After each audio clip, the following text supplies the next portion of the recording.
दोस्तों आज से हम लोग शुरू कर रहे हैं इलुटेरिया पब्लिकेशन का बिहार सचिवालय सहायक का प्रैक्टिस सेट और उसका ये वॉल्यूम 1 है। और वॉल्यूम 1 में टोटल 15 प्रैक्टिस सेट दिए गए हैं और इसका आज हम लोग सेट 1 को कवर करेंगे, सेट 1 को। और सेट 1 में जो है आज हम लोग खास तौर पे मैथ्स के क्वेश्चन को देखने वाले हैं। जितने भी मैथ्स के क्वेश्चन दिए गए हैं उन सारे मैथ्स के क्वेश्चन का सॉल्यूशन करेंगे। दोस्तों आज का पहला क्वेश्चन है क्वेश्चन नंबर 20। यदि 5 क्रमागत सम संख्याओं का योग 80 है तो सबसे छोटी सम संख्या ज्ञात करें। ठीक है, तो आपको दे दिया गया है कि 5 क्रमागत सम संख्याओं का योग दे दिया गया है 80। तो आपसे पूछा है कि छोटी जो है सबसे छोटी सम संख्या वो क्या होगा। तो हम लोग क्या करेंगे, एक संख्या मान लेंगे कि मान लेते हैं कि पहला जो सम संख्या है हमारा वो हमारा x है। तो पहला हम x ले लिए। अब बोला क्रमागत यानी कि लगातार, तो क्रमागत दूसरा सम संख्या क्या हो जाएगा, तो हो जाएगा x+2। और तीसरा क्या हो जाएगा, तो x+4। चौथा क्या हो जाएगा, तो x+6। और पांचवा क्या हो जाएगा, तो x+8। क्योंकि सम ले रहे हैं तो सम क्या करेंगे, 2 हम जोड़ते जाएंगे। तो हो जाएगा x+2, x+4, x+6, x+8। और बोला गया कि सब का योगफल, सब का जो योगफल है वो योगफल किसके बराबर है, तो वो 80 के बराबर है। ठीक है, अब इसको सॉल्व कीजिए। x, x 2x, 3x, 4x, 5x, ये आ गया हमारा 5x। अब प्लस में हो जाएगा 2, 4 6, 6 12 और 8 20 बराबर है 80 का। तो 5x बराबर क्या हो जाएगा, ये उधर जाके क्या होगा, माइनस होगा। तो 80 में से 20 जाएगा तो ये हो गया 60। x बराबर हो गया हमारा 60/5। 5 से कटेगा 5 एकम 5, अब 5 से कटेगा 12 में। तो x बराबर आ गया 12। तो हमसे पूछा क्या था, हमसे पूछा था सबसे छोटी सम संख्या। और ये क्या माने थे हम, x क्या माने थे, तो सबसे छोटी सम संख्या ही माने थे। तो आंसर क्या हो जाएगा, ऑप्शन सी 12। ठीक है, उम्मीद करते हैं आपको समझ में आया होगा। चलिए बढ़ते हैं अगले क्वेश्चन पे। अगला क्वेश्चन आपसे पूछ रहा है कि 8560 में कौन सी छोटी संख्या घटाई जाए कि प्राप्त नई संख्या पूर्ण वर्ग बन जाए। ठीक है, आपको बोला गया कि 8560 में ऐसा क्या हम घटाए जो कि घटाने के बाद वो हमारा एक पूर्ण वर्ग बन जाए। तो 8560 में मान लेते हैं हम x को घटाए। अब देखिए कि अगर 8560 में हम कुछ भी घटाएंगे तो रिजल्ट क्या आएगा, 8560 से कम आएगा। तो हम देख लेंगे कि 8560 से जस्ट कम संख्या वो कौन सा संख्या है जो कि एक पूर्ण वर्ग है। तो देख लेते हैं कि 8560 के आसपास जो है कौन कौन सा ऐसा नंबर है जो कि हमारा पूर्ण वर्ग है। तो अगर हम अंदाज़ा लगा के करें, अगर 90 का स्क्वायर कर दें हम, तो 90 का स्क्वायर कितना हो जाएगा, तो 8100 हो जाएगा। अब देखिए 8100 जो है 8560 से कम है कि ज़्यादा है, तो कम है और कम ही हमको लेना है। तो अब देखेंगे कि क्या 8100 ही वो रिजल्ट आएगा कि 8100 और 8500 के बीच में और भी ऐसा कोई नंबर है जो कि एक पूर्ण वर्ग है। तो थोड़ा सा इससे और आगे हम लोग बढ़ते हैं। तो हम डायरेक्ट हम लोग 92 का ले लेते हैं। 92 का स्क्वायर कीजिए। तो 92 का स्क्वायर करेंगे तो 2 दूना 4 और 9 दूना 18, 18 दूना 36 के 6 बच गया 3 और 9 नमा 81, 81 और 3 84, ये आ गया 84। अब देखिए क्या आ गया, 8464।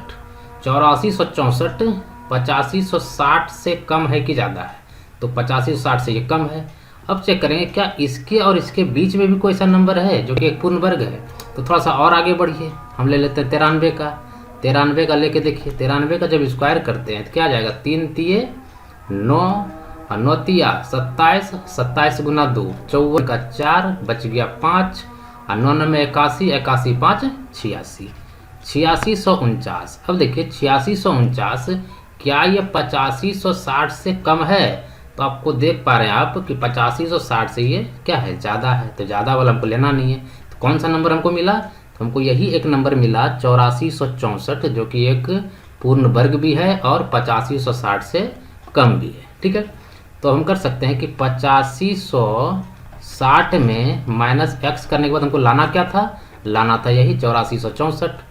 8464 तो 8560 में क्या माइनस करेंगे, तो देखिए x को उधर ले जाइएगा तो क्या हो जाएगा, प्लस का x, और इसको इधर लाएंगे तो माइनस का हो जाएगा। तो x बराबर क्या हो जाएगा, 8560 अब माइनस 8464, तो x बराबर क्या हो जाएगा, 10 में से 4 गया ये आ जाएगा 6, और यहाँ पे 15 में से 6 जाएगा तो ये 9, और 5 में 5 या कितना, 4 में से 4 जाएगा 0, और 8 में से 8 गया 0, क्या आ गया 96 आ गया। x बराबर क्या आ गया 96। तो 96 ही वो संख्या है जिसको घटाने से 8560 में एक पूर्ण वर्ग बन जाता है। तो आंसर क्या हो जाएगा, आंसर हो जाएगा हमारा 96। ठीक है, चलिए बढ़ते हैं अगले क्वेश्चन पे। एक क्वेश्चन आपसे ये पूछा गया है, क्वेश्चन नंबर 22। इन सारे संख्या में सबसे पूछा है कि सबसे छोटी संख्या क्या है, सबसे छोटी संख्या को ज्ञात करना है। तो हम लोग क्या करेंगे, सभी को हम लोग पावर के रूप में लिख लेंगे। आपको पता है कि किसी भी रूट को अगर रूट अंडर है तो उसको हम लोग पावर में कैसे लिखते हैं। मान के चलिए कि अगर आपको दे दिया है कि √2 को पावर में लिखिए, तो हम लोग क्या करते हैं, √2 का मतलब क्या आ गया, बाहर में 2 है, क्यूब रूट है इसका, तो क्या करते हैं 2 का पावर लगा देते हैं 1/2, बाहर में जो रहता है उसको हम बट्टे में लगा देते हैं, एक के बट्टे में लगा देते हैं। ठीक है, अगर यही पूछ देता है हमसे कि 6 का हम लोग क्यूब रूट बताइए, तो क्या करेंगे 6 का पावर लिखेंगे कितना, बाहर में कितना है 3, तो 1/3 आ जाएगा। ठीक है, तो इस तरफ से हम लोग करते हैं। तो इस सभी को हम लोग क्या करेंगे, पावर में लिख लेते हैं पहले। तो इसको अगर पावर में लिखते हैं पहले वाले को, तो क्या लिखेंगे, 2 का पावर क्या करेंगे, बाहर में क्या है 3, ये हो जाएगा 1/3। फिर जा करके अब इसको पावर में लिखिए, तो क्यूब रूट है, यदि क्या है स्क्वायर रूट है, क्या करेंगे 3 पावर में क्या लगाएंगे, बाहर में कितना है 2 है, कुछ नहीं है तो 2 है, तो 1/2 आ जाएगा। फिर 4 को भी पावर में लिखिए, तो बाहर में कितना है 3, तो 1/3 हो जाएगा इसका। फिर 15 को पावर में लिखिए, तो 15 के बाहर में क्या है 6 है, तो क्या हो जाएगा 1/6। अब इसका जो हर है यानी कि डिनोमिनेटर, इसका एलसीएम ले लीजिए, 3 2 3 6 का एलसीएम क्या आ जाएगा, एलसीएम आ जाएगा हमारा 6। अब इस एलसीएम को सबसे मल्टीप्लाई कर दीजिए, सबको इसमें गुना कर देंगे, गुना 6, इसको कीजिए 6 से, इसको भी कर दीजिए 6 से। अब काट दीजिए, 3 एकम 3, 3 दूना 6, क्या आ गया 2 आ गया। 2 से काटेंगे, 2 एकम 2, 2 तिया 6, 3 एकम 3, 3 दूना 6, 6 एकम 6, 6 एकम 6, ये हो गया 1। अब देखिए 2 का पावर क्या बच गया 2, तो लिख दीजिए। और उसके बाद 3 का पावर क्या बच गया 3, 3 लिख दीजिए। उसके बाद 4 का पावर क्या बच गया 2, यहाँ भी 2 लिख दीजिए। फिर 15 का पावर क्या बच गया 1, तो 1 हो गया। तो 2 का पावर 2 कितना आता है, ये आता है 4। उसके बाद 3 का पावर 3 कितना आता है 27। 4 का पावर 4 का पावर 2 है, तो 4 चौके 16, और 15 का पावर 1 15। अब देखिए सबसे छोटा संख्या पूछा था, क्या पूछा था, सबसे छोटी संख्या ज्ञात करें। सबसे छोटी संख्या कौन सा है, तो 4 को किसको सॉल्व करने के बाद आया था, तो आया था क्यूब रूट ऑफ 2, किसको क्यूब रूट ऑफ 2। तो आंसर क्या हो जाएगा, क्यूब रूट ऑफ 2 जो है इसका सबसे छोटा संख्या इन सारी सभी संख्याओं में से। ठीक है, तो आंसर क्या हो जाएगा, ऑप्शन ए। ठीक है, चलिए बढ़ते हैं अगले क्वेश्चन पे। Question number 23।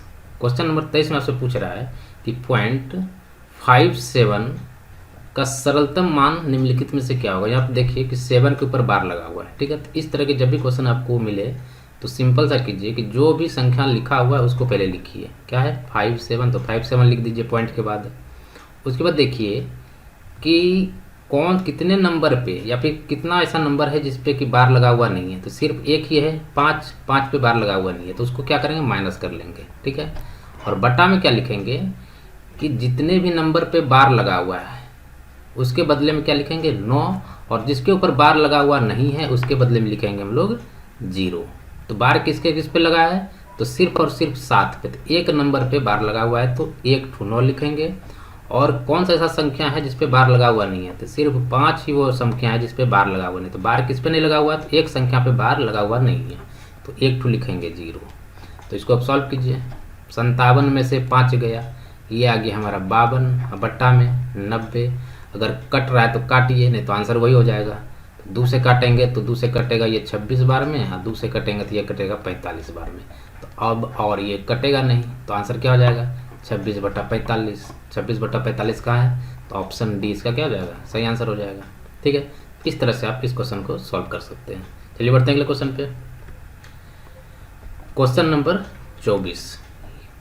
क्वेश्चन नंबर 24 में आपसे पूछ रहा है कि a/3 बराबर है b/4 के, और वो भी बराबर है c/7 के, तो a + b + c/c का मान निम्न में से क्या होगा। ठीक है, आपको दे दिया गया है कि a/3 ये बराबर है b/4 का, और ये बराबर है c/7 का, सब आपस में बराबर है। तो आपसे पूछ दिया गया है कि बताओ a plus B plus c/c का मान जो होगा वो क्या होगा। ठीक है, अब देखिए तीनों ही आपस में बराबर है। ठीक है, तीनों ही आपस में बराबर है, तो मान लेते हैं कि तीनों जो है वो x के बराबर है। ठीक है, तीनों जो है x के बराबर है, क्योंकि तीनों आपस में बराबर है, तो इसलिए हम कह सकते हैं कि a/3 बराबर है x का, और अगर a/3 बराबर है x का तो b/4 को भी बराबर कर सकते हैं x का, और c/7 को भी बराबर कर सकते हैं x का, क्योंकि तीनों बराबर है। तो अब देखिए x का वैल्यू या फिर a का वैल्यू निकाल सकते हैं यहाँ से, तो क्रॉस मल्टीप्लाई कीजिए, a गुना 1 तो a बराबर कितना हो जाएगा 3 गुना x, ये हो जाएगा 3x। उसी तरह यहाँ से b का वैल्यू निकालिए, क्या करेंगे b गुना 1 तो b बराबर 4 गुना x, ये हो गया 4x। उसी तरह यहाँ से c का वैल्यू निकाल सकते हैं, c गुना 1 c बराबर 7 गुना x, ये हो गया 7x। ठीक है, अब देखिए यहाँ से हम वैल्यू पुट करेंगे a plus B plus c/c का, तो a बराबर कितना है, तो a का वैल्यू कितना है 3x, यहाँ से ले लीजिए 3x, प्लस b का मान कितना है, तो b का मान यहाँ से ले लीजिए 4x, प्लस c का मान कितना है, तो c का मान यहाँ से ले लीजिए 7x, ये हो गया 7x, बटा में c का मान यहाँ से ले लीजिए 7x, ये हो गया 7x। अब ये क्या हो जाएगा 3x प्लस 4x 7x, और 7x 7 7 14x, ये हो गया 14x, हाँ बटा में 7x, x से x कट जाएगा, 7 एकम 7, 7 दूना 14, तो आंसर क्या हो गया, आंसर हो गया हमारा 2। ठीक है, तो ऑप्शन बी इसका सही आंसर हो जाएगा। ठीक है, चलिए बढ़ते हैं अगले क्वेश्चन पे। Question number 25। क्वेश्चन नंबर 25 में आपसे पूछा गया है कि 64 माइनस 0.008 बटा 16 प्लस 0.8 प्लस 0.4। थोड़ा सा यहाँ पे मिसप्रिंट है, यहाँ पे 0.4 की जगह पे होगा 0.04, थोड़ा सा आप सुधार लीजिए इसको। ठीक है, मिसप्रिंट है। ठीक है, अब इसको सॉल्व करते हैं। 64 को हम लोग क्या लिख सकते हैं, 64 को हम लोग 4 का क्यूब लिख सकते हैं, कोई दिक्कत नहीं, 4 चौके 16 चौके 64 होता है, माइनस अब देखिए कि 0.008 को हम लोग क्या लिख सकते हैं, क्या इसको हम लोग 0.2 गुना 0.2 गुना 0.2 लिख सकते हैं, क्योंकि अगर इसको गुना करेंगे तो 2 दूना 4 और दूना 8, ये हो गया 8। दशमलव कहाँ बैठेगा, 1 अंक 2 अंक 3 अंक पे, तो 1 अंक 2 अंक 3 अंक पे। अगर मल्टीप्लाई करते हैं तो सेम रिजल्ट हमारा क्या देता है, ये रिजल्ट देता है, तो इसलिए हम इसको क्या लिख सकते हैं, इस तरह लिख सकते हैं। तो इसको हम लिख सकते हैं 0.2 का क्यूब। ठीक है, अब बटा में 16 को क्या लिख सकते हैं, तो इसको लिख सकते हैं 4 का स्क्वायर। उसके बाद प्लस अब देखिए यहाँ पे है 0.8, 0.8 को हम लोग क्या लिख सकते हैं 4 गुना 0.2 कर सकते हैं, क्योंकि 4 दूना 8 होता है और 1 अंक पे दशमलव बैठेगा, तो 1 अंक पे दशमलव बैठेगा 0.8 आता है, और ये क्या है बराबर है, तो इसको हम क्या लिख सकते हैं 4 गुना 0.2। अब फिर है प्लस 0.4 को क्या लिख सकते हैं, 0.4 को क्या लिख सकते हैं 0.2 गुना 0.2, 2 दूना 4 आता है, 1 अंक 2 अंक पे दशमलव बैठेगा, तो 1 अंक और 2 अंक पे दशमलव बैठेगा, ये दोनों बराबर होता है, यहाँ पे लिख सकते हैं 0.2 का स्क्वायर कर सकते हैं डायरेक्ट। ठीक है, अब देखिए कि मान लेते हैं कि 4 जो है ना, 4 को हम मान लेते हैं a और 0.2 को मान लेते हैं हम b। ठीक है, 4 को मान लिए हम a और 0.2 को मान लिए b, तो 4 के जगह में हम a बैठा देंगे, तो क्या हो जाएगा, ये हो गया हमारा a क्यूब, और माइनस 0.2 को क्या माने b, ये आ गया हमारा b क्यूब, क्या आ गया b क्यूब। ठीक है, अब बटा में क्या आ जाएगा 4 का स्क्वायर यानी कि a का स्क्वायर, ये आ गया हमारा a का स्क्वायर, माइनस 4 गुना 0.2, 4 क्या है a और ये है b, तो a b हो जाएगा ये, प्लस a b। ठीक है, प्लस 0.2 का स्क्वायर, तो 0.2 का स्क्वायर यानी b का स्क्वायर। ठीक है, अब देखिए कि a cube minus b cube का फॉर्मूला क्या होता है, a cube minus b cube का फॉर्मूला क्या होता है, ये होता है, इसको लिख सकते हैं a minus b into A square plus A B अब प्लस बी स्क्वायर। ठीक है, और नीचे में क्या है, नीचे में हम यही है लिख देंगे ए स्क्वायर प्लस ए बी है, अब प्लस में बी स्क्वायर। अब देखिए ये और ये बराबर है तो कट जाएगा, बच क्या गया, बच गया ए माइनस बी ए किसको माने हैं, तो ए माने हैं 4 को, माइनस बी किसको माने हैं, तो बी माने हम लोग 0.2 को, तो ये आ गया माइनस का 0.2। अब 4 में से 0.2 को माइनस करेंगे तो ये हो जाएगा मेरा 3.8। क्या आ गया 3.8, और यही जो है इस क्वेश्चन का क्या हो जाएगा, आंसर हो जाएगा। देखिए ऑप्शन सी में दिया हुआ है 3.8। ठीक है, तो उम्मीद करते हैं ये क्वेश्चन भी आपको समझ में आया होगा। ठीक है, चलिए बढ़ते हैं अगले क्वेश्चन पे। एक क्वेश्चन आपसे ये पूछा गया है, क्वेश्चन नंबर 26। वह छोटी संख्या ज्ञात कीजिए जिसमें 15 घटाने पर प्राप्त नई संख्या 13, 15, 18 से पूरी विभाजित हो जाए। ठीक है, तो आपसे पूछा है कि वो संख्या ज्ञात कीजिए जिसमें 15 घटाने पर, यानी कि x वो संख्या है और x में अगर हम 15 घटा देते हैं तो 15 घटाने के बाद वो संख्या हमको मिलता है जो कि 13 से भी विभाज्य होगा, 15 से भी विभाज्य होगा और 18 से विभाज्य होगा, तीनों से विभाज्य होगा। तो वो संख्या हमको पता करना है, कौन से संख्या में हम 15 माइनस करेंगे ताकि वो संख्या आ जाए जिससे कि तीनों से विभाजित हो जाए। ठीक है, अब देखिए कि किसी भी संख्या के बारे में अगर बोला जाए कि तीनों से विभाज्य है या फिर चारों से विभाज्य है तो संख्या कौन सा होगा, तो उसका एलसीएम होगा।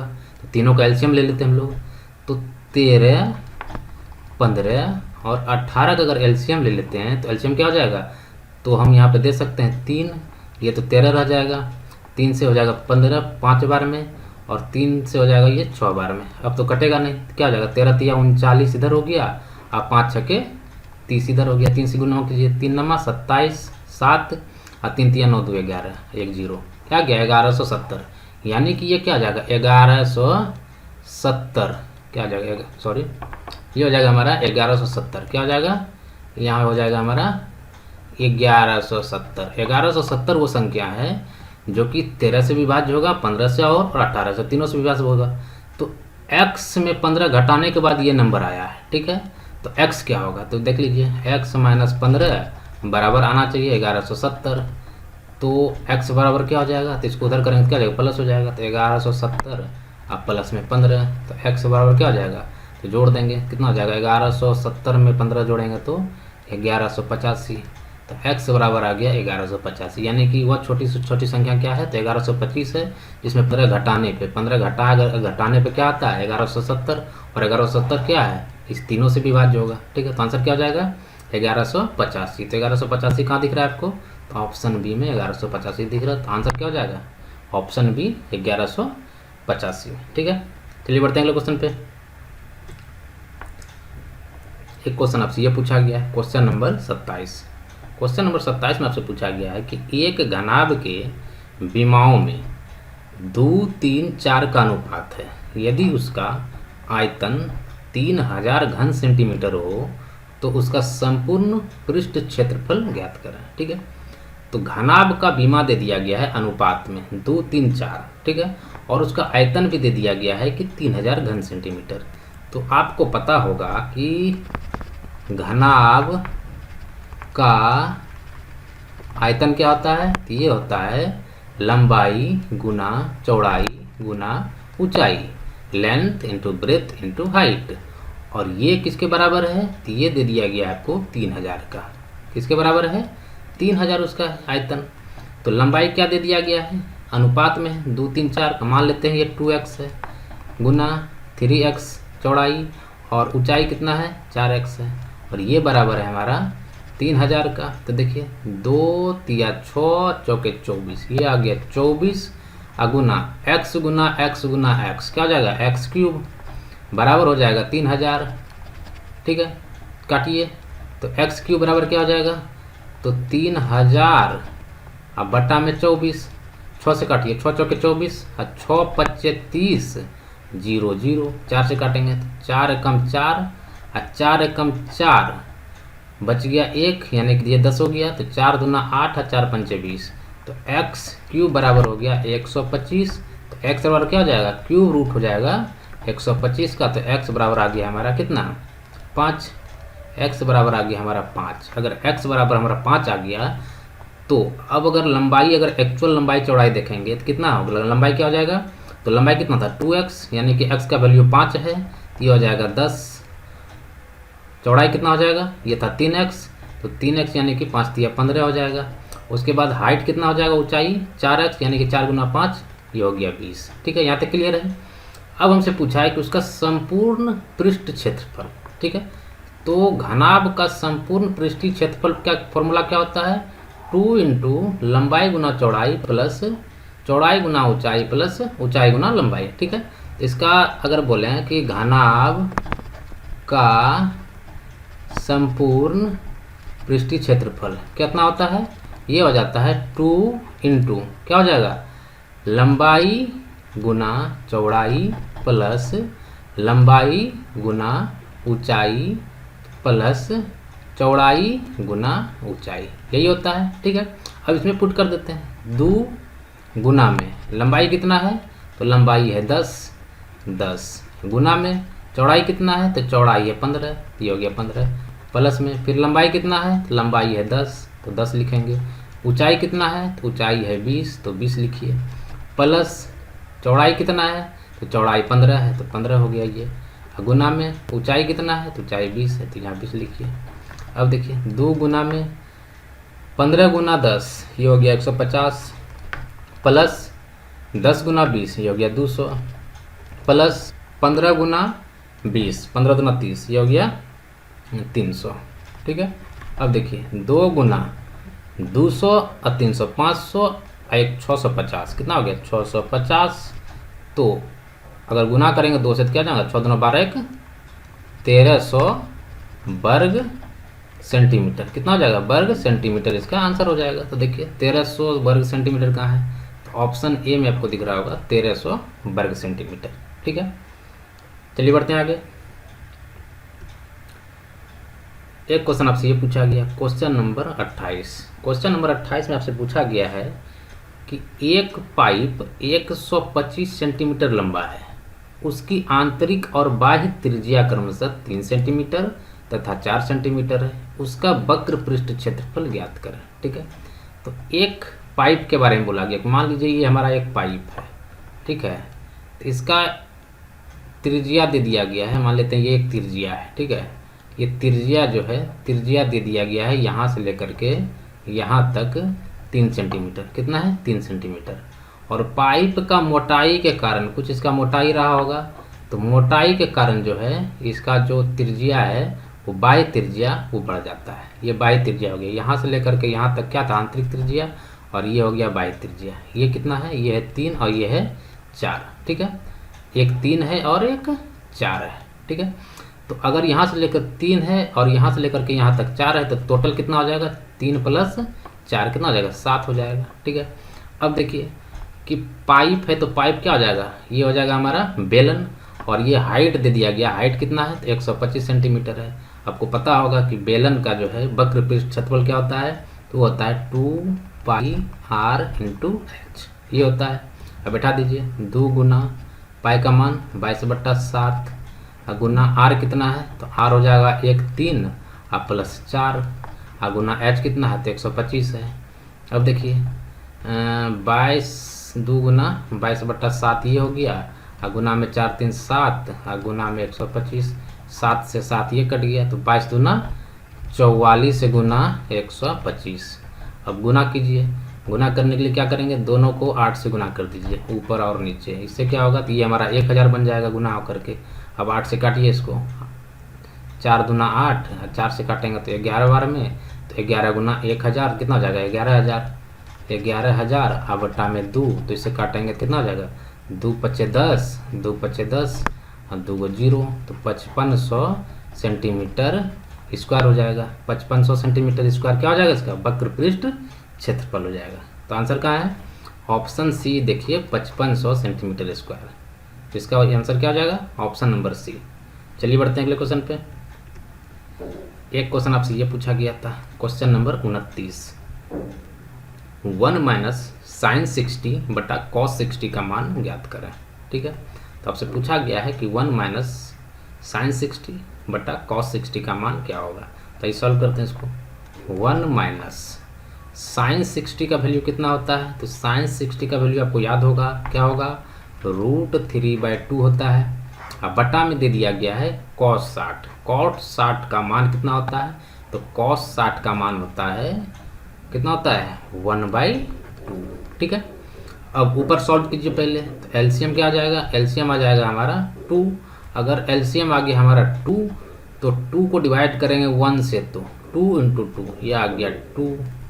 उसके बाद माइनस है तो माइनस 2 को डिवाइड करेंगे 2 से तो 1, और 1 इंटू √3 ये आ गया √3।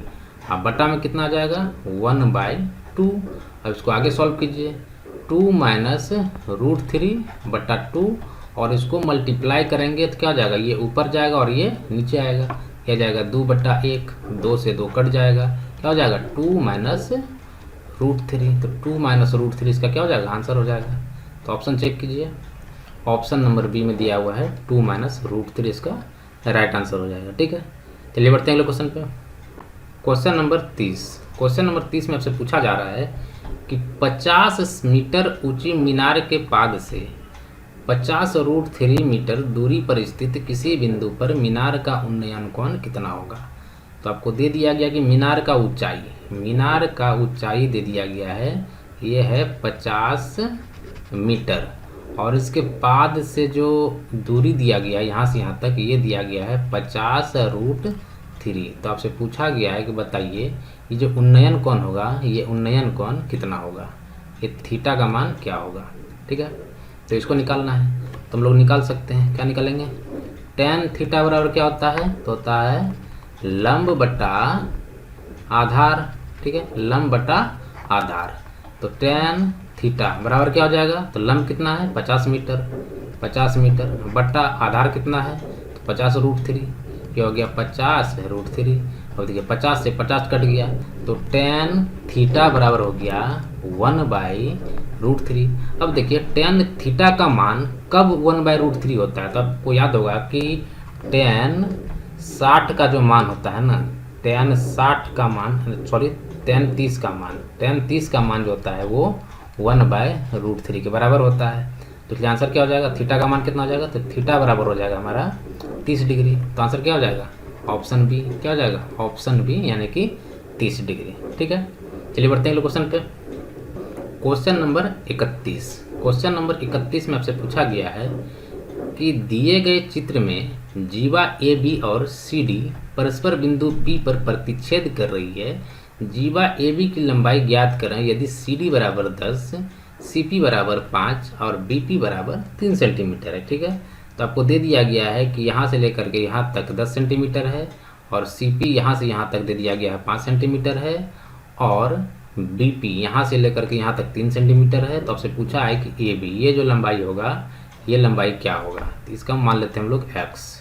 तो इस तरह के क्वेश्चन को सॉल्व करने का तरीका क्या है, तो इन दोनों को पहले ऐड कर दीजिए, 10 + 5, 10 + 5, गुना कर दीजिए किससे, इस छोटे वाले से, यानी कि 5 से, और ये बराबर हमेशा होता है इन दोनों का योगफल, इसका और इसका। तो कितना हो जाएगा, x + 3, ये कितना है x है +3, और गुना कर देंगे इस छोटे वाले से 3 से, गुना 3, ये दोनों हमेशा बराबर होता है। तो 10 × 5 = 15, ये आ गया 15 गुना 5 बराबर कितना हो जाएगा, तो 3x + 3 × 3 = 9, तो 15 × 5 = 75 बराबर हो जाएगा 3x + 9। ठीक है, अब इसको इधर लाएंगे तो क्या हो जाएगा, माइनस हो जाएगा, तो 75 में से 9 जाएगा तो कितना हो जाएगा 66, 66 बराबर हो जाएगा 3x का।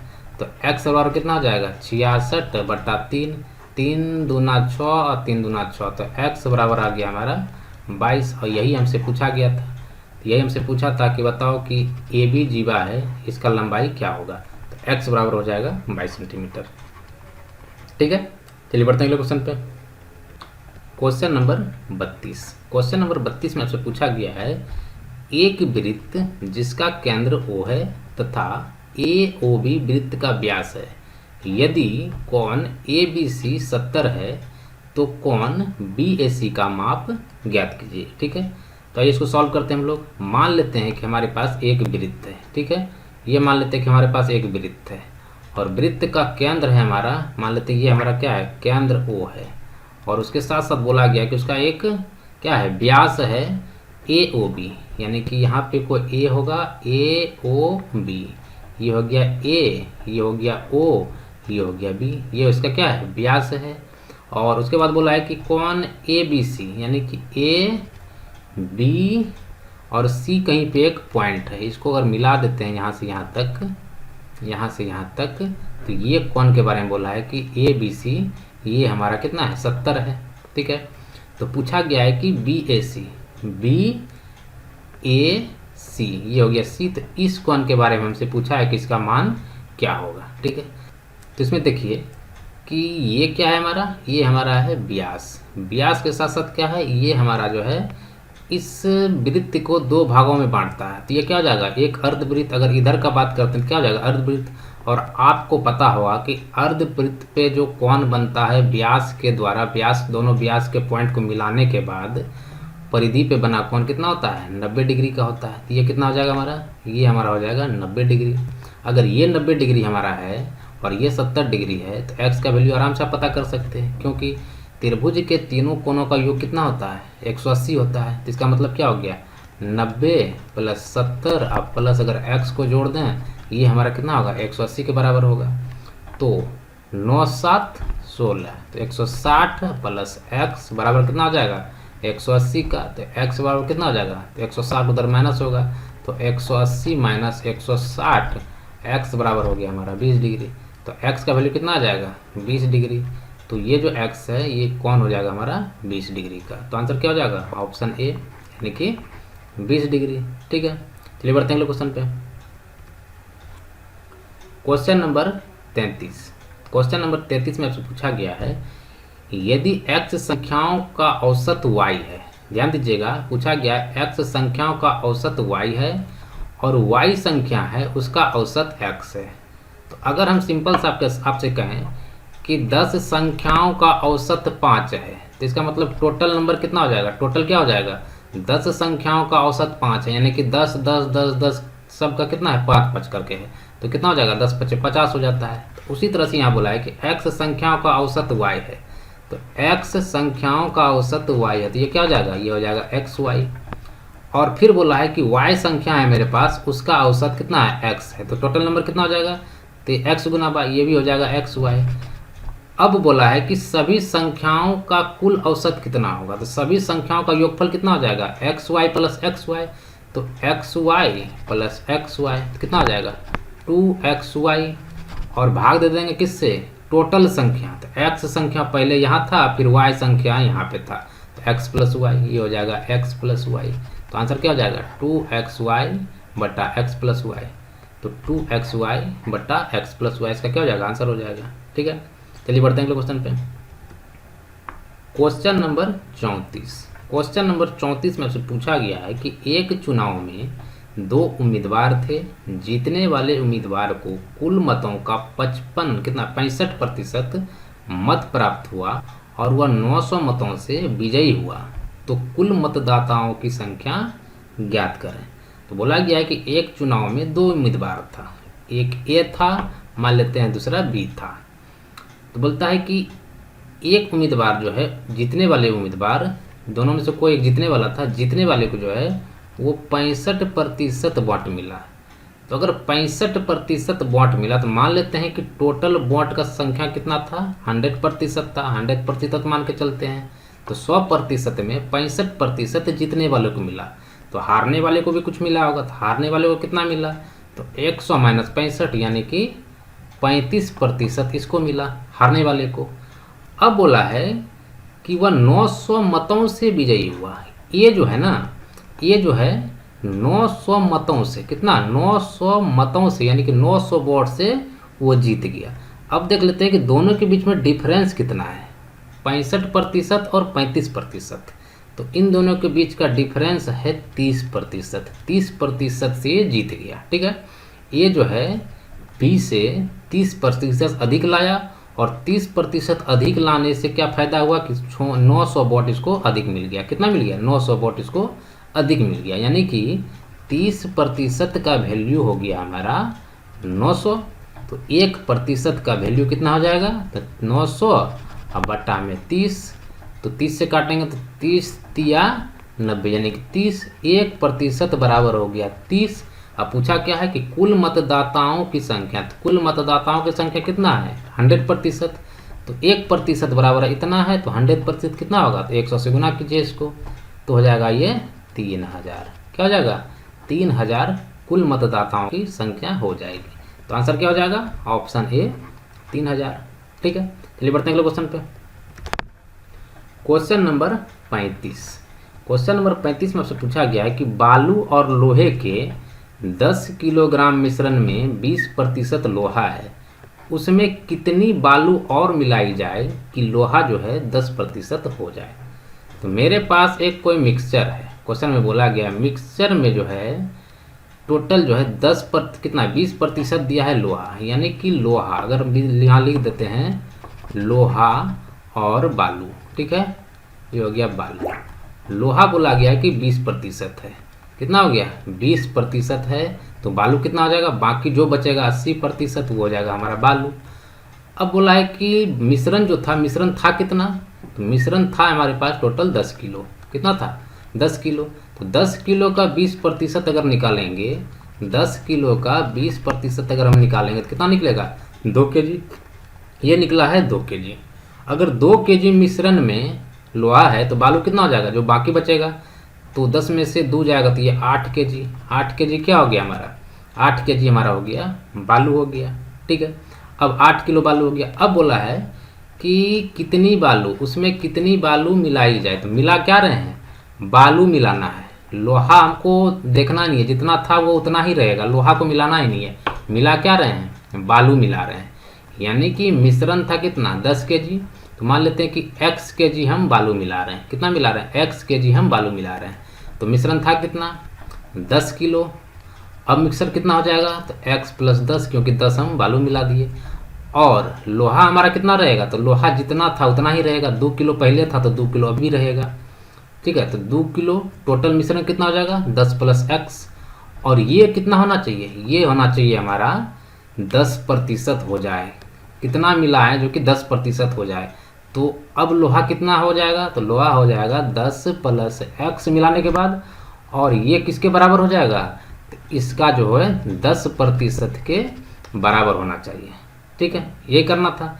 अब इसको सॉल्व कीजिए, अगर सॉल्व करते हैं तो 100 × 2 कितना हो जाएगा, ये हो जाएगा 200।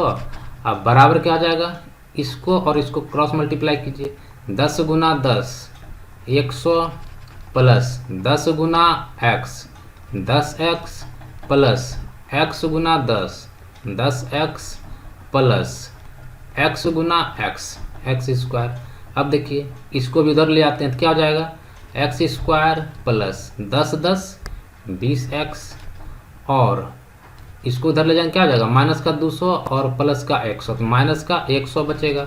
अब बराबर क्या हो जाएगा 0। ये क्या बन गया हमारा, ये बन गया हमारा द्विघात समीकरण। इसको आप सॉल्व कीजिए, तो x² प्लस 100 को 2 टुकड़ा में तोड़िए, 2 टुकड़ा में ऐसा में तोड़िए जो कि जोड़ने या घटाने से ये 20x हमको मिले, 20 मिले, तो इसको तोड़ेंगे 10 × 10 में, और 10 + 10 कितना होता है 20 आता है। तो इसको लिख सकते हैं 10x प्लस 10x अब माइनस 100 बराबर 0। अब x को कॉमन लीजिए इन दोनों में से, कितना हो जाएगा, x कॉमन जाएगा तो बच गया x + 10, और यहाँ पे माइनस 10 कॉमन ले लीजिए तो यहाँ क्या बच गया x + 10। अब देखिए बन गया x + 10, यहाँ से कॉमन ले लेंगे इन दोनों में, और बच क्या क्या x - 10, ये हो गया x - 10, और ये बराबर है 0 के। तो हम लिख सकते हैं कि x - 10 बराबर भी होगा 0 का, तो x बराबर हो जाएगा 10, यानी कि x का वैल्यू क्या है 10 है। यानी कि 10 किलो मिलाने के बाद अगर मिश्रण में 10 किलो हम मिला दे बालू, तो लोहा जो हमारा कितना हो जाएगा 10% रह जाएगा। अगर आपको डाउट है तो आप चेक करके भी देख सकते हैं। तो 10 किलो था पहले, 10 किलो में 10 किलो और मिला दिए, कितना हो गया मिश्रण 20 किलो हो गया। और लोहा कितना रह गया, लोहा तो उतना ही रहेगा, पहले कितना था 2, तो 2 ही रहेगा। अब देखिए कितना परसेंट है, तो 2 से काटेंगे 2 × 2 और 2 × 20, तो 1/10। 1/10 किसके बराबर होता है, तो 10% का। ये सही है, तो आंसर क्या हो जाएगा ऑप्शन बी। क्या हो जाएगा ऑप्शन बी इसका सही आंसर हो जाएगा। ठीक है, तो उम्मीद करते हैं आपको समझ में आ रहा होगा क्वेश्चन। तो बढ़ते हैं अगले क्वेश्चन पे और देखते हैं कि अगला क्वेश्चन क्या है। Question number 36। क्वेश्चन नंबर 36 में आपसे पूछा गया है कि एक घोड़े को 20,000 रुपये में बेचने पर 25% का लाभ होता है। यदि 40% लाभ पर बेचा जाता तो घोड़े कितने रुपये में बिकता। सिंपल सा क्वेश्चन आपसे पूछ रहा है। क्या पूछा है कि एक घोड़े को 20,000 में बेचने पर 25% का लाभ होता है। ठीक है, तो एक चीज़ देखिए कि 25% लाभ का मतलब क्या है। तो हम मान के चलते हैं कि घोड़े का जो सीपी है ना, कॉस्ट प्राइस, वो 100% है। कितना है? 100% है। और 25% का लाभ हुआ, यानी कि 25% का उसका लाभ हुआ। तो टोटल बेचा कितना पे? तो 125% पे बेचा। और 125% पे अगर बेचता है तो उसको मिलता कितना है? तो 20,000 रुपया मिलता है। कितना मिलता है? 20,000 रुपया, यानी कि 125% का वैल्यू दे दिया गया है 20,000। तो 1% का वैल्यू कितना हो जाएगा? तो 20,000 अब बटा में 125। तो 100% का वैल्यू कितना होगा? तो 100% का वैल्यू हो जाएगा गुना 100 से कर दीजिए। तो अब देखिए कटेगा तो काटिए, 25 से काटिए, 25 से 25 125, अब 25 चौके 100 और 5 से काटेंगे तो 5 चौके 20, 1 2 3, 1 2 3, तो कितना हो गया? 4 चौके 16, तो हो गया 4 चौके 16,000 रुपया। उसका क्या हो गया? Cost price. क्या क्या निकल गया? 100%, यानी कि कॉस्ट प्राइस निकल गया 16,000 रुपया। अब बोलता है कि 40% लाभ उसको कमाना है। 40% उसको लाभ कमाना है, यानी कि 100% का तो वैल्यू ये है, तो उसको कमाना कितना है? 40% लाभ, यानी कि 40% प्रॉफिट पे उसको बेचना है। यानी कि अब वो कितना में बेचेगा? 140% पे उसको बेचेगा। तो 100% का वैल्यू कितना है? तो 16,000। ठीक है, 16,000।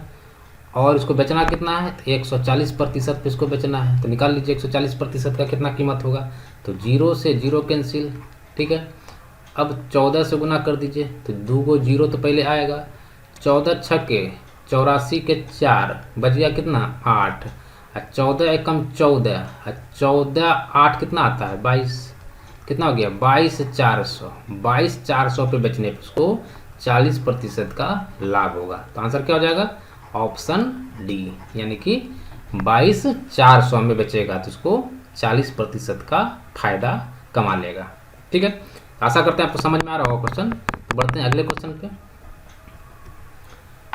Question number 37। क्वेश्चन नंबर 37 में आपसे पूछा गया है कि कोई धन साधारण ब्याज की वार्षिक दर से 5 वर्षों में अपने का 3/2 गुना हो जाता है, तो ब्याज की वार्षिक दर ज्ञात करें। ठीक है, तो कोई धन के बारे में बताया नहीं गया है। 5 वर्षों में कितना हो जाता है? 3/2। 3/2 का मतलब कितना हो गया? अगर काटेंगे कितना हो जाता है? 1.5। 1.5 हो गया, यानी कि 1 से 1.5 आ गया। दोनों को अगर गुना कर दें 100 से और इसको भी 100 से, कितना हो जाएगा? 100 का कितना हो जाएगा? 1 का 1.5 हो रहा है, तो 100 का कितना हो जाएगा? तो 150 हो जाएगा। देखिए धन कितना है? 100, हो कितना जा रहा है? 150। तो ब्याज कितना मिल रहा है? तो ब्याज हमको मिल रहा है 50%। 50% ब्याज कितने दिन में मिल रहा है? तो 5 साल में। तो 5 साल में मिल रहा है 50% ब्याज, तो 1 साल में कितना मिल जाएगा ब्याज? तो 10% मिल जाएगा। इसका मतलब 10% क्या है? ब्याज है। तो आंसर क्या हो जाएगा? ब्याज, वार्षिक ब्याज की दर 10%। ठीक है, चलिए बढ़ते हैं अगले क्वेश्चन पे। Question number 38। क्वेश्चन नंबर 38 में आपसे पूछा गया है कि यदि किसी धनराशि का 12.5% वार्षिक दर से 2 वर्ष का चक्रवृद्धि ब्याज 510 रुपया है, तो उसी धनराशि का उसी दर से उतनी ही समयावधि में साधारण ब्याज क्या होगा।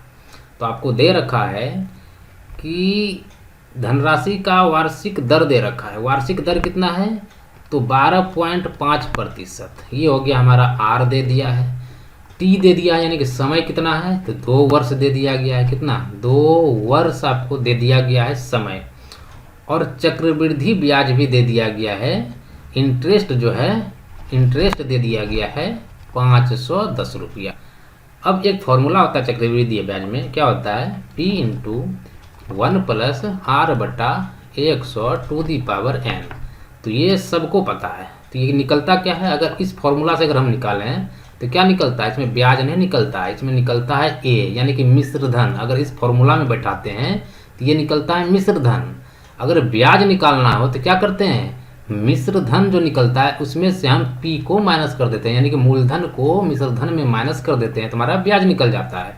तो हम कह सकते हैं कि P इंटू 1 प्लस आर बटा 100 टू दी पावर n में अगर माइनस कर दें P को, यानी कि मिश्रधन निकला, मिश्रधन में मूलधन को माइनस कर दिए तो ये निकल गया ब्याज, और ब्याज है कितना, तो ये है हमारा 510 रुपया। ठीक है, यहाँ तक क्लियर है। अब देखिए P का वैल्यू हमारे पास है नहीं तो रहने देते हैं।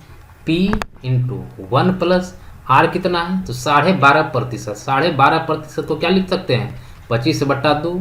तो लिखिए 25/2, और गुना में क्या आता है, बटे में 100, तो 100 और टू दी पावर n कितना है, 2 साल, 2 साल, और माइनस P और बराबर कितना हो जाएगा, 510। अब देखिए 25 से काटिए, 25 एकम 25, 25 चौके 100, कितना हो गया, 4 दूना 8 यहाँ हो गया, तो 8 एकम 8, 8 एक 9, तो P गुना 9/8 गुना 9/8, क्योंकि 2 पावर 2 है तो पावर 2 हो गया, 9/8 गुना 9/8, और माइनस है P और बराबर है 51, कितना है 510। ठीक है, अब देखिए कितना बन गया ये, 9 81P, 81/64P और माइनस P बराबर 510। अब माइनस कर लीजिए तो 81, कितना हो जाएगा, 81P/64 और माइनस करेंगे P, और ये कितना हो जाएगा हमारा, ये हमारा हो जाएगा 510, 510। ठीक है, एलसीएम ले लीजिए, तो एलसीएम 64 ही रहेगा, ये हो गया 81P और माइनस ये हो गया 64P, तो ये हो गया 510।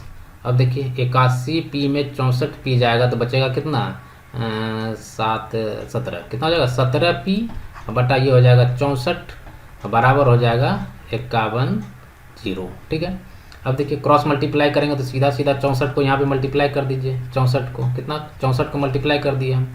अब देखिए 17 से काटिए, 17 एकम 17 और 17 तिया 51, ये हो गया 30, यानी कि P बराबर हो गया हमारा 64 गुना 30। 3 से मल्टीप्लाई कीजिए, 3 चौके 12, 3 चौके 12 और 3 छके 18, 19, यानी कि 1920। P बराबर हमारा निकल के आ गया 1920। ये जो हमारा P माने थे, P बराबर आ गया हमारा 1920 रुपया। हमसे पूछा क्या था, तो हमसे पूछा था कि समान दर और समान समय पे साधारण ब्याज कितना होगा। तो देखिए दर कितना था, 12.5%। तो साधारण ब्याज कितना होता है, तो साधारण ब्याज होता है, कितना होता है, मूलधन गुना समय गुना दर और बटे में क्या होता है 100। अब देखिए मूलधन कितना है, तो मूलधन हो गया हमारा 1920, और गुना में समय कितना है, तो समय 2 वर्ष, और दर कितना है, तो दर हमारा हो गया 12.5%, यानी कि 25/2, कितना हो गया 25/2%, और बटे में कितना आता है, बटे में 100।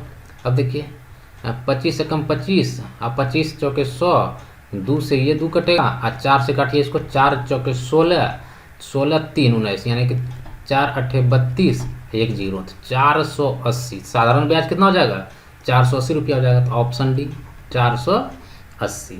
ठीक है, इस तरह से इस क्वेश्चन को हम लोग सॉल्व कर सकते हैं। चलिए बढ़ते हैं अगले क्वेश्चन पे।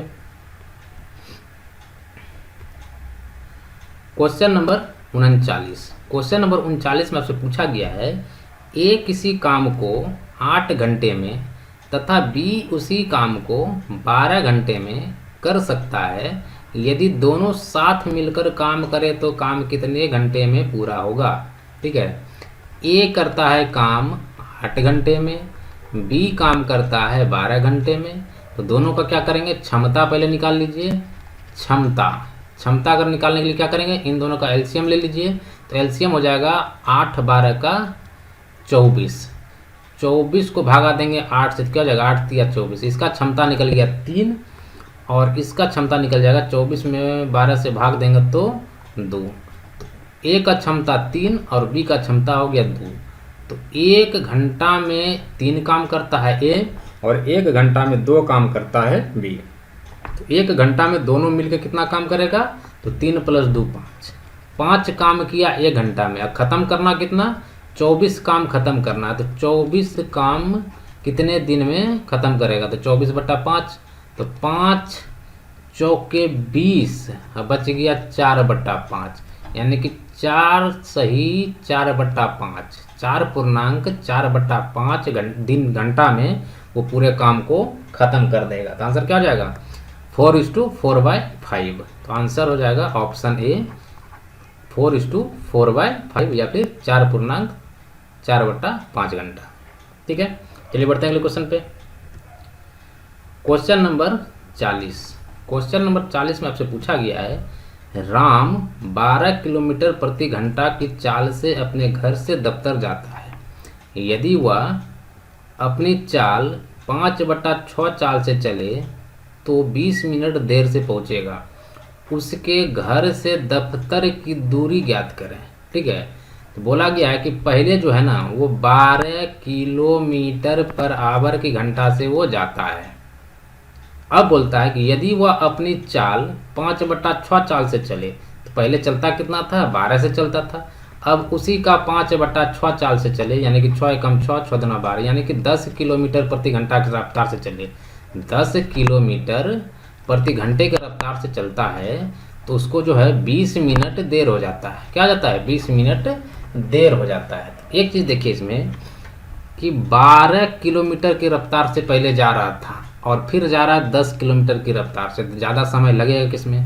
देखिए तेज गति से जा रहा है तो समय क्या लगेगा कम, कम गति से जा रहा है तो समय क्या लगेगा ज़्यादा। ठीक है, तो मान लेते हैं कि घर से ऑफिस का दफ्तर का दूरी वो है डी किलोमीटर, तो डी दूरी तय करता था 10 के रफ्तार से और फिर डी दूरी ही तय किया 12 के रफ्तार से, और इन दोनों का जो समय लगा ना, समय का अंतर हो गया 20 मिनट, यानी कि अगर घंटा में बदलेंगे तो 20/60 घंटा उसको देर लगा। ठीक है, इन दोनों का ले लीजिए एलसीएम, 12 और 10 का एलसीएम कितना आ जाएगा 60, 60 से 60 को भागा देंगे 10 से तो 6 और 6 गुना डी 6D, माइनस 60 को भागा देंगे 12 से तो 5 और 5 गुना डी, ये हो गया 5D, बराबर हो गया हमारा 20/60। 60 से 60 कट जाएगा तो 6D में 5D जाएगा तो बच गया डी बराबर हो गया 20, यानी कि डी बराबर 20 किलोमीटर। क्या हो जाएगा 20 किलोमीटर। तो आंसर क्या हो जाएगा ऑप्शन बी 20 किलोमीटर। ठीक है, उम्मीद करते हैं आपको क्वेश्चन समझ में आ रहा होगा। चलिए बढ़ते हैं अगले क्वेश्चन पे और देखते हैं अगले क्वेश्चन को। Question number 41। क्वेश्चन नंबर 41 में आपसे पूछा गया है A/B दिया है 2:3, अब B/C दिया है 4:5, तो पूछा है कि A+B/B+C का मान क्या होगा। ठीक है, तो आपको दे दिया गया है A, B और C की बात करें तो A/B/C, तो A/B कितना दिया है तो दिया है 2 और 3, और BC का दिया है कितना 4:5। ठीक है, ये अनुपात दिया गया है। तो इसको सॉल्व करते हैं, तो यहाँ पे क्या है खाली स्थान है, तो खाली स्थान में कौन जाएगा तो इसके पड़ोस वाला, पड़ोस में कौन है 3 है तो ये आ गया यहाँ पे 3, यहाँ पे क्या आएगा तो इसके पड़ोस वाला क्या हो जाएगा 4। अब सबको क्या कीजिए मल्टीप्लाई कर दीजिए, मल्टीप्लाई करते हैं तो 4 दूना 8, अनुपात कितना है 3 चौके 12, अनुपात 5 दिया 15, तो A/B/C हमारा निकल गया कितना 8, 12, 15।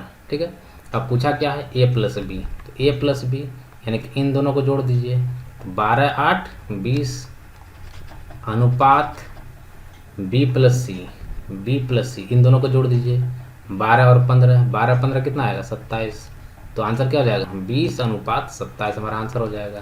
तो ऑप्शन बी 20:, ऑप्शन डी क्या हो जाएगा ऑप्शन डी हो जाएगा 20:27। ठीक है, चलिए बढ़ते हैं अगले क्वेश्चन पे। Question number 42।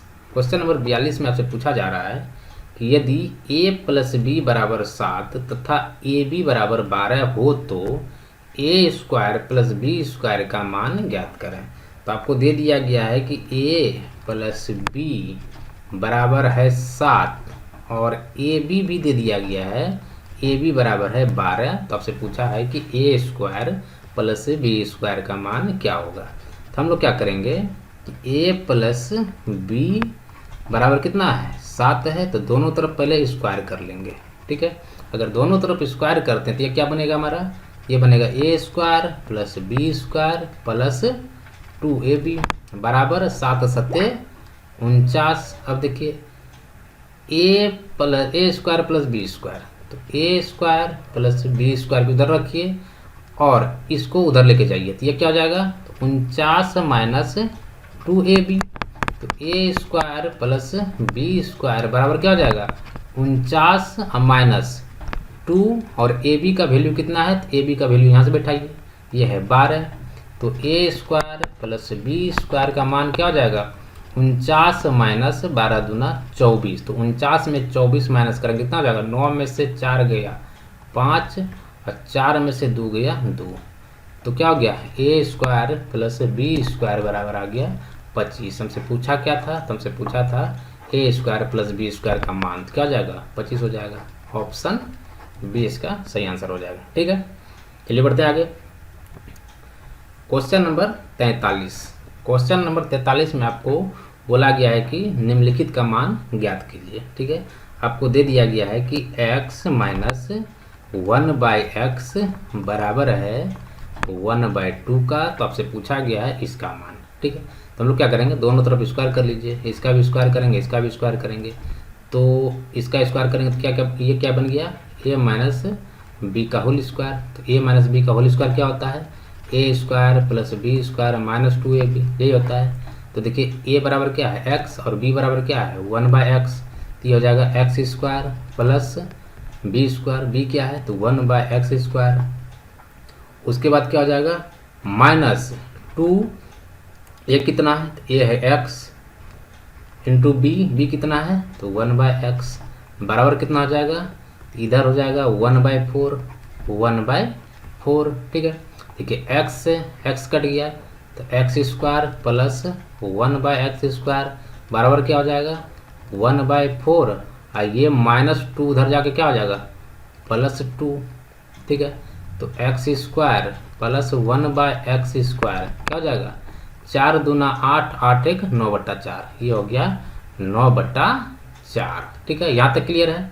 अब देखिए क्या गया x square plus 1/x square बराबर कितना आया 9/4 आया। हमसे पूछा क्या था 4x square plus 4/x square, तो उसके लिए क्या करेंगे दोनों तरफ हम 4 से मल्टीप्लाई कर देंगे, इसको भी 4 से मल्टीप्लाई करेंगे और इसको भी 4 से मल्टीप्लाई कर देंगे, तो 4 से मल्टीप्लाई करेंगे कितना होगा 4 गुना x स्क्वायर, ये हो जाएगा 4x स्क्वायर प्लस ये हो जाएगा 4/x स्क्वायर बराबर 4 से 4 कट जाएगा, ये हो जाएगा 9, तो 4x square plus 4/x square बराबर हो जाएगा हमारा 9। पूछा क्या था, पूछा था हमसे यही, तो आंसर क्या हो जाएगा, आंसर हो जाएगा ऑप्शन सी 9। ठीक है, चलिए बढ़ते हैं अगले क्वेश्चन पे।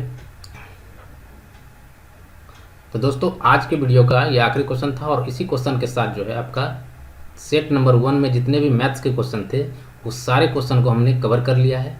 तो दोस्तों अगर आपको वीडियो पसंद आया तो वीडियो को लाइक शेयर सब्सक्राइब जरूर करें। तो आज दोस्तों रहने देते हैं इस वीडियो में इतना ही, मिलते हैं अगले वीडियो में अगले टॉपिक के साथ, तब तक के लिए नमस्कार, जय हिंद।